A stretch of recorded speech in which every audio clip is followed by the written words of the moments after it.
자, 우리가 요즘 그 6.25가 지나고 나서 또 2차 세계대전이 지나고 난 다음에 태어난 세대를 요즘은 이제 베이비 부머 세대다, 이제 이런 말을 합니다. 뭐 우리가 일상적으로는 잘 쓰는 말이 아니긴 합니다만, 뭐 베이비 붐, 뭐 베이비 부머 이런 단어를 쓰거든요. 그래서 뭐 일반적으로는 이제 1960년대 출생자들을 이야기하기도 합니다. 뭐 여하튼 우리나라에서는 1955년, 그러니까 6.25 지나고 나서 이제 그때부터 이제 전쟁 끝나고 나서 태어난, 전쟁이 한 3년 있었죠. 그러니까 지나고 난 55년서부터 63년 출생자를 1차 베이비 부머 세대다, 이렇게 얘기를 하고요.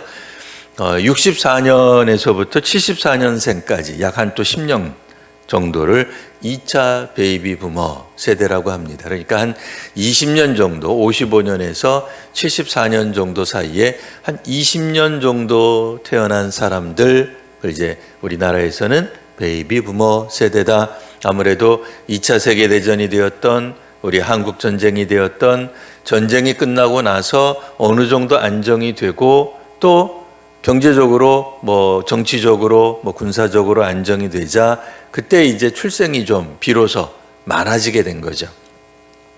그러면 이 사람들은 어떤 세대에서 살았느냐? 그러니까 55년에서 한 74년도 사이에 태어나신 분들은 기본적으로 사회가 반공정신을 가르쳤습니다. 그래서 그 세대에 태어난 사람들은 뭐 우리가 가르치는 세대가 아니잖아요. 우리는 배우는 세대니까 무조건 이 사회는 반공만이 살 길이다, 이게 애국이다 라고 그렇게 가르치는 사회 속에서 살아왔습니다. 그런데 정작 이 베이비 부머 세대들은 민주화와 맞물려 가지고 반공 이데올로기가 독재를 낳았다고 의심하는 그런 세대이기도 했어요. 그래서 비록 어려서는 반공에 대한 철저한 반공주의 교육을 받았지만 이제 뭐 젊어서 청년이 되어서는 이 반공주의가 혹 정치적으로 잘못 오용되고 있는 것은 아닌가 의심하면서 평화의 길이 꼭 반공만이 아니겠다라고 생각한 이제 그런 세대가 됩니다. 그러니까 두 번째로 우리가 생각해 볼 수 있는 세대는 베이비 부머 세대 다음에 MZ 세대, 그러니까 뭐 영어로 말하면 우리 익숙한 언어로는 MZ예요. 사실은 마징가 Z 하듯이 Z. 그러니까 알파벳에서 맨 끝에 있는 MZ 세대. 근데 요즘은 Z를 G라고 읽습니다. 여하튼 그 MZ 세대는 뭐냐? 우리 성도님들 많이 들어보셨죠? 뭐 요즘 뭐 TV 틀면은 MZ 세대가 어떻고 MZ 세대는 우리랑 다르고 MZ가 뭐냐? 예. 자, 1980년에서 94년도 사이에 태어난 세대를 보통 밀레니얼 세대 이렇게 얘기를 합니다. 그러니까 이제 세기 말 세대, 보통 한 세기 말쯤에 태어난 그런 밀레니얼 세대가 있는데요. 그 다음에 그때를 이제 밀레니엄 세대라고 얘기를 하고요. 95년에서 2004년에 태어난 세대를 소위 말하는 Z 세대, 알파벳의 Z에 해당하는. 그럼 왜 이 사람들이 G세대라고 불리우냐? 네, 이 사람들은 20세기 마지막에 태어났다. 20세기의 마지막 세대, 그러니까 알파벳의 Z가 맨 마지막이니까 20세기 마지막에 태어난 세대가 Z세대. 그 합친 게 MZ세대예요. 그러니까 밀레니엄 세대, 그 다음에 Z세대, 20세기의 마지막에 태어난 세대, 그러니까 그들을 Z 합쳐서 MZ세대라고 하는 거예요. 물론 뭐 사람들에 따라서는 1991년에서 뭐 2010년 사이를 그냥 통틀어서 MZ세대다 이렇게 이제 부르기도 합니다. 자, 그러면 이들은 그러니까 어떻게 자랐느냐? 소위 말하는 반일, 뭐 때로는 반미를 가르치는 사회에서 태어났어요. 그러니까 이들은 태어나서 반일을 해야 된다, 때로는 반미를 해야 된다, 이런 것들을 학교에서 배운 거예요. 뭐 학교 같으면 전교조 같은 이런 분들이 왕성하게 아이들을 가르치면서 이 세대들은 우리 반일해야 산다, 뭐 더 나아가서 뭐 반미를 해야 된다, 뭐 이렇게 생각을 했는데, 근데 이들은 자라면서 어떻게 됐겠어요? 밀레니엄 세대, 이 Z세대는 그 이전에 베이비 부머 세대들이 자랄 때는 반공 이데올로기가 평화를 위해서 좋다 이렇게 배웠지만, 자라면서 이거 반공 이데올로기가 정치적으로 이상하게 쓰이는 거 아니야 하면서 꼭 공산주의가 나쁜 거냐 뭐 이런 생각하면서 자랐단 말이에요. 우리 성도님들도 그런 세대가 있으시죠? 그때 우리 부모님들이 뭐라고 이야기했어요? 제발 나가서 데모하지 마라. 그런 얘기 많이 들으면서 자랐잖아요. 그리고 MZ 세대들은 그들이 어려서 자랐을 때는 분명히 반일에 대한 것들을 배웠지만, 이들은 반일 이데올로기, 반일 프레임을 의심합니다. 예. 그래서 이전과는 꼭 반일만이 평화를 추구하는 방법이 아닐 것이다라고 생각을. 그래서 실제로 MZ 세대들에게 물어보면 반일, 항일 정신이 별로 없어요. 우리 어른들보다 희박해요. 일본을 왜 미워해야 되냐 그래요. 명절이 되면 일본 잘 놀러 가요. 그 누구보다도 친일은 아니에요. 그렇다고 해서 이분들이 뭐 친일, 혹은 부역자 절대로 아니에요. 그냥 일본은 일본, 우리와 함께 때로는 동반자가 될 수도 있다. 그러니 이게 우리 베이비 부머 세대들이 지금은 기성세대인데요. 이 사람들이 볼 때는 깜짝 놀랄 얘기예요. 아니 어디 일본하고 야합을 하냐 말이에요. 어디 일본을 가냐 말이에요. 저보다 윗세대들은 무슨 생각해요? 공산주의 공짜만 나와도 혹 여러분들이 저 공목사 그 공짜가 공산주의 공짜 아닐까? 라고 의심할 정도로 공짜만 나와도 부르르 떨던 시대였어요. 의심하는 거예요. 뭐 소련에 간다, 중국에 간다, 그럼 큰일 나는 것으로 알고 살았단 말이에요. 그런데 그 다음 세대들은 어떻게 돼요? 이전 세대들이 갖고 있던 역사관과 분명히 다른 세대, 다른 시대를 살아가고 있습니다. 자, 기성세대는 오른편 역사관이든 왼편 역사관이든 우리는 속해 있습니다. 어느 한편에 우리 성도님들도 속해 있을 겁니다. 그런데 우리 다음 세대들은 이전 기성세대들의 가치관에 대해서 의문을 품고 있습니다. 그러니 우리가 다음 세대를 이해해야 되는, 우리 다음 세대 얘기 많이 하잖아요. 다음 세대 어떻고, 다음 세대를 키워야 되고, 다음 세대를 어떻게 해야 되고. 그런데 다음 세대를 이해하기 위한 중요한 키 중에 하나는 뭐겠어요? 기성세대인 우리는 우리 세대를 떠나야 할 필요가 있어요. 우리 세대가 가지고 있는 관념을 깨뜨려야 돼요. 우리는 우리 시대의 생각들이 옳다. 저보다 이전 세대, 저는 이제 베이비 부머 세대니까요. 그 이전 세대들은 2차 세계대전을 겪고 6.25를 겪었기 때문에 반공을 말할 수밖에 없는 거예요. 당연하다고 생각합니다. 그런데 이 베이비 부머 세대들은 지들이 기성세대가 돼서는 웬걸 사회주의도 좋습니다.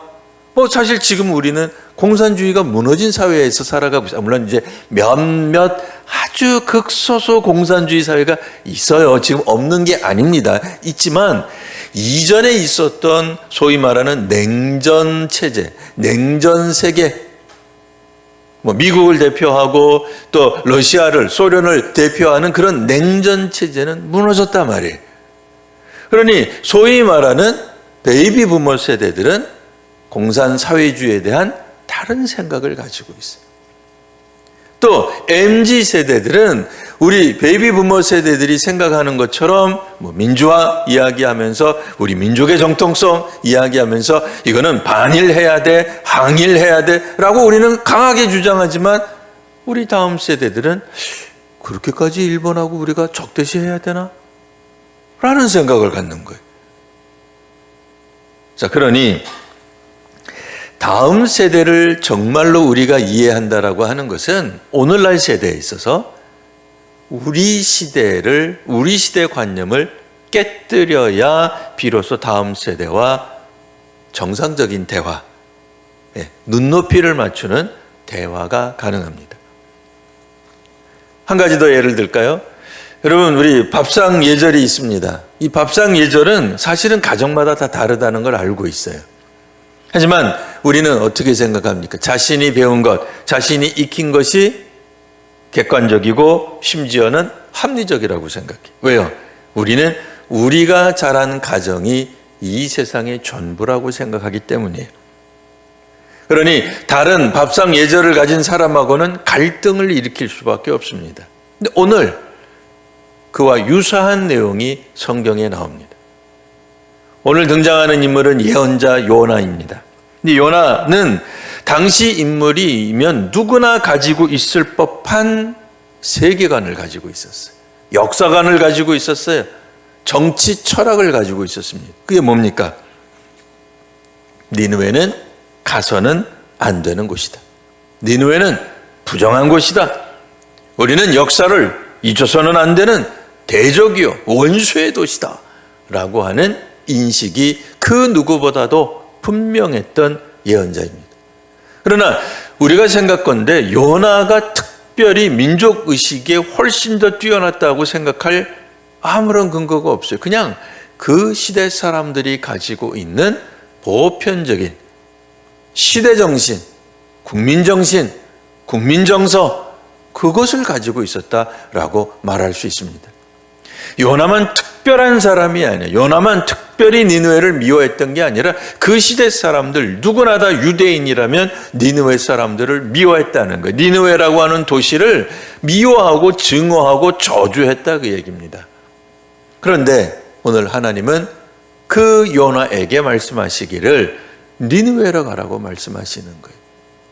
마치 오늘날 우리 기성세대가 다음 세대를 정말 진지하게 이해하려고 한다면 기성세대가 가지고 있는 역사관, 교육관, 밥상 예절 이런 것들을 깨어서 뛰어넘어야만 가능하듯이 믿음의 사람들도 하나님의 음성을 들으려면 자신이 가지고 있는 관념을 깨어야 합니다.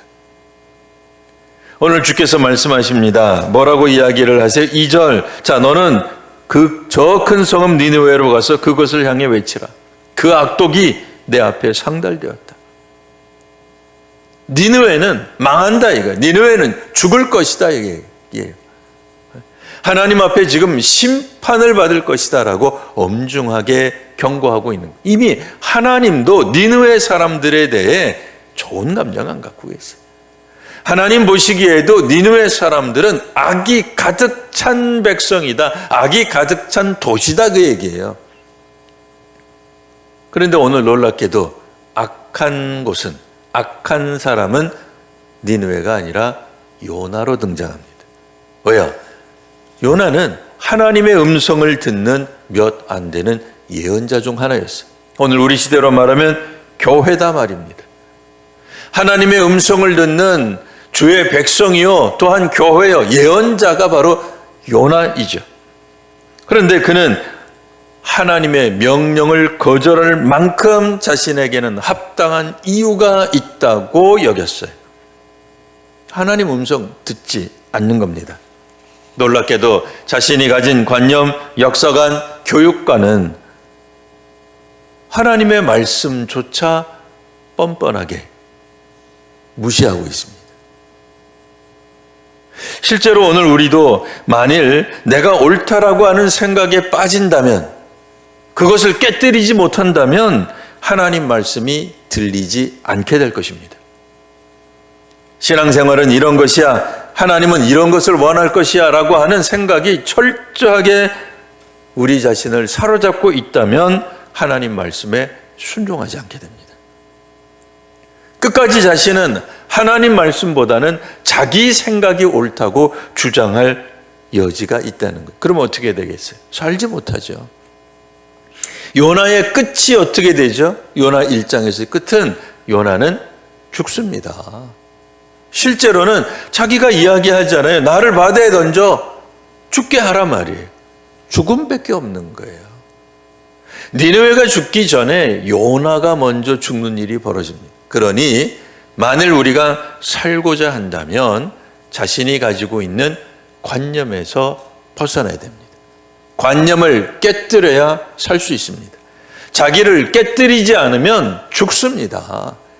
우리가 가지고 있는 역사관이든 교육관이든 생각이든 그런 생각들이 우리들로 하여금 하나님 말씀보다 우선순위가 되면 우리의 영혼은 죽게 되어 있습니다. 아무리 예언자라 할지라도 하나님의 말씀을 직접 들으면 뭐합니까? 하나님 말씀을 듣는 신비한 체험이 우리를 살리는 게 아닙니다. 요나는 하나님의 말씀을 들었습니다. 니느웨로 가라는 하나님의 음성을 들었습니다. 그러나 음성을 아무리 들어도 순종하지 않는다면, 성경을 읽어서 성경은 이런 뜻이야, 성경은 이렇게 읽어야 돼, 이렇게 해석할 수 있어, 아무리 유능하면 뭐합니까? 하나님 말씀에 순종 안 하는데요. 하나님이 말씀하시기를 혹 이 시대 사람들처럼 반공이 아니라 민주화다 이야기할 때 그거 따라가느냐 말이에요.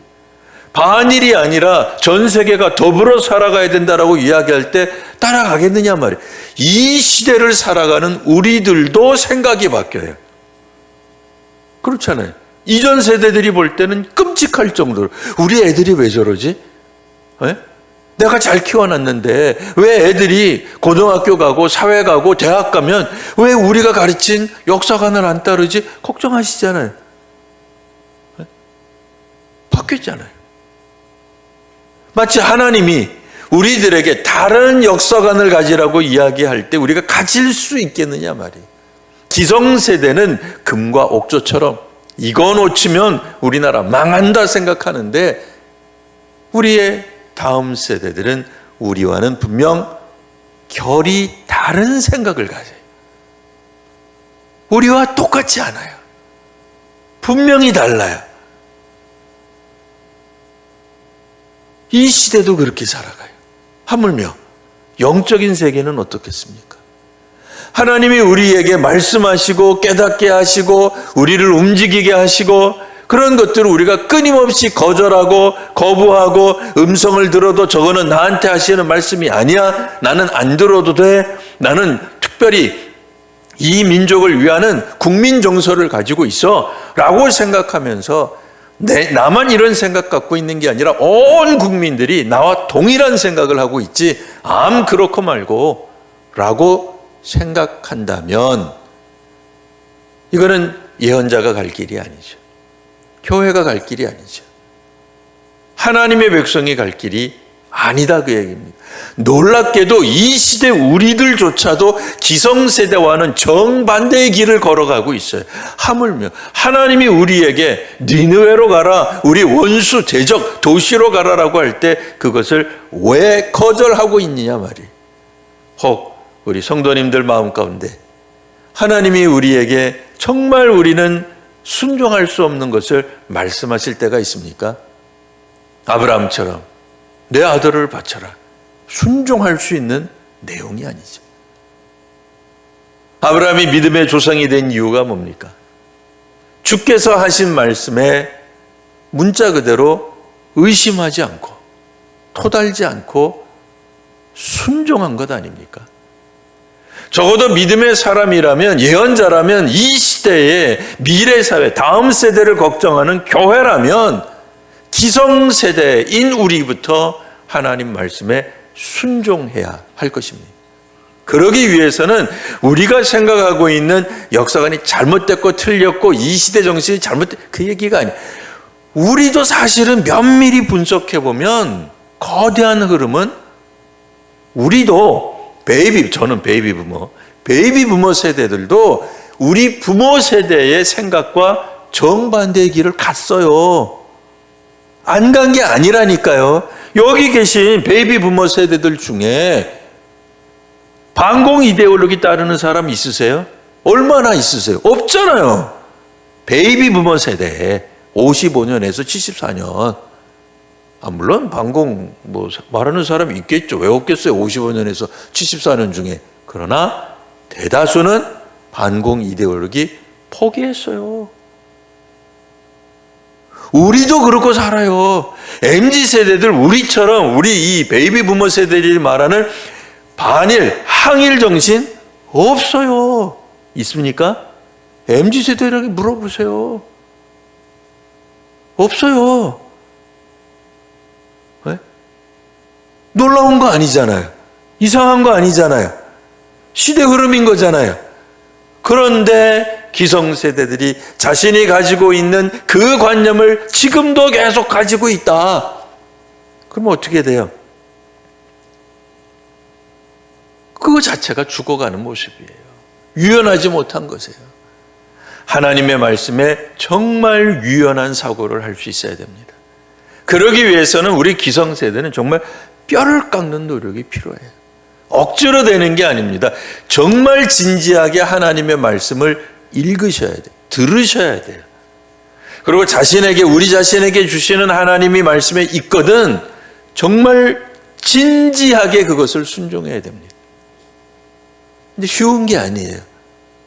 힘든 거예요. 하나님이 우리에게 부과하시는 것은 어떤 측면에서 자기 십자가 같은 거예요. 주님이 우리를 살리셨다는 그 믿음, 그 경험 때문에 자기 십자가를 지는 거지, 자기 십자가가 뭐 편해가지고 혹시 하나님 말씀 순종하는데 아무런 거리낌이 없다. 내가 이제 60이 넘어서 보니까 하나님 말씀 순종하는데 아무런 결단도 필요 없다. 헌신도 필요 없다. 갈등도 필요 없다. 고민도 안 된다. 이거 우리 신앙이 잘못된 겁니다. 지금도 여전히 하나님 말씀에 순종하기 위해서는 힘들어요. 여러분 새벽에 나오시려니까 얼마나 힘들었어요. 편하셨어요? 괜찮으셨어요? 갈등 안 생기셨어요? 그런데 그게 바로 하나님 앞에 순종하는 거예요. 하나님 앞에 순종하려고 할 때 우리에게 막닥뜨리는 게 뭐예요? 불편해요. 불평이 나오는 거예요. 광야에서 왜 히브리 백성들이 불평하고 불만하고 그랬겠어요? 하나님 말씀에 순종한다는 것 자체가 어려운 거예요. 결단하는 거예요. 각오하시는 거예요. 내가 가졌던 삶을 깨뜨리는 거예요. 그러니 광야에 있는 백성들이 끊임없이 요구하는 게 뭐예요? 너무 힘들어, 피곤해, 귀찮아. 차라리 그냥 애굽으로 돌아갔으면 좋겠어. 옛날 우리 살던 대로 돌아갔으면 좋겠어. 그 관념 그대로 사는 게 좋아. 왜? 그게 편한 거예요. 왜? 그렇게 배웠으니까. 그렇게 일생을 살아왔으니까. 할아버지, 아버지 세대도 그렇게 노예로 살아왔으니까 그냥 노예 노릇만 하면 고기도 있고 후추도 있고 마늘도 있고 그냥 애굽 사람들 눈치만 그냥 살살 잘 봐주면 다 되는데 하나님 말씀 순종하려니 힘들어요. 집도 없어요. 물도 없어요. 배고파요. 힘들어요. 네, 하나님 말씀 순종함에 있어서 힘든 건 어쩌면 당연한 거예요. 근데 이게 만일 피곤하다, 옛날로 돌아가겠다, 그게 바로 영원히 죽는 겁니다.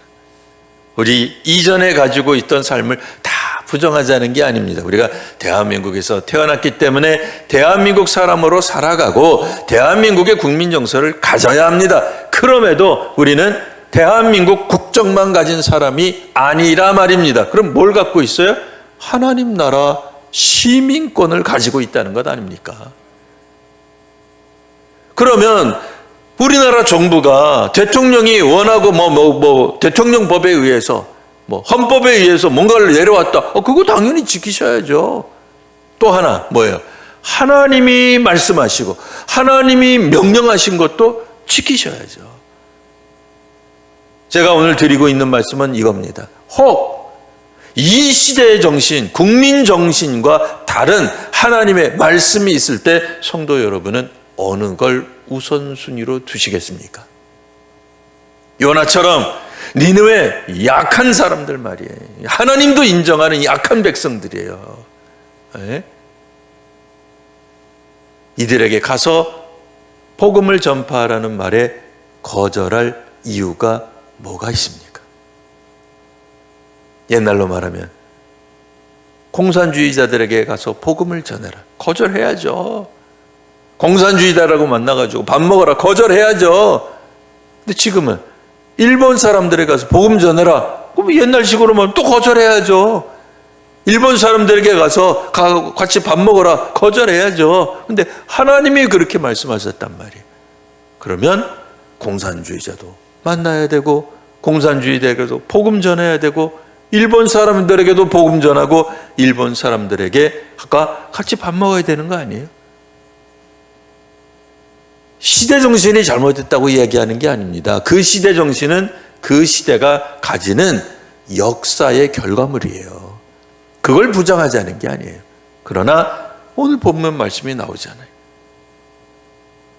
요나에게 하나님 말씀하실 때 과연 우리가 지킬 것인가? 우리 역사적 관념, 우리의 관념에서 깨지 않으면 우리는 영적으로 죽게 될 줄 압니다. 그러므로 자기 관념에서 깨어야 삽니다. 오늘 우리 성도님들 저를 따라서 한번 외쳐보겠습니다. 자, 자기 관념에서 깨어야. 자기 관념에서 깨어야. 자, 자기 관념에서 깨어야 삽니다. 아멘. 이 말씀 한번 붙잡고 살아가시는 우리 귀한 성도님들 되시길 바랍니다.